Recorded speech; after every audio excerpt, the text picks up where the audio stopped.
Once everything is stripped down to that shiny state, the next component is the flux. Now, for the uninitiated, flux is a paste you brush onto the raw copper right before you press the pieces together. Correct.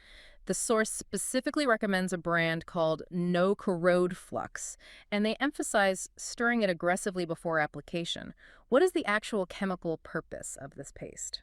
Understanding flux really requires understanding what happens when you heat metal. Yeah. You aren't just melting solder over the outside of the pipe like a hot glue gun. You are relying on a fluid dynamics principle called capillary action. Capillary action. Okay, is that similar to how a sponge absorbs water against the force of gravity? Or like how tree roots pull water upward? Exactly the same physical principle. When you heat the copper joint adequately and touch the wire solder to the edge of the fitting, the solder liquefies.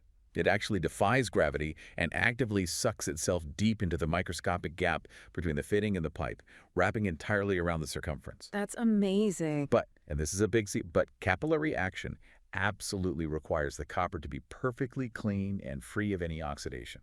I would assume applying a 1,000-degree blowtorch to copper instantly causes aggressive oxidation. It does. The moment oxygen hits heated copper, a barrier of oxidation forms, and the liquid solder will just refuse to flow into the joint. It'll bead up and fall off. Ah, so the flux. The flux is a sacrificial chemical paste. It coats the copper, shielding it from the ambient air while it heats up. As the metal reaches soldering temperature, the flux chemically etches the metal one last time and burns off impurities, drawing the liquid solder deep into the joint for a completely watertight molecular seal.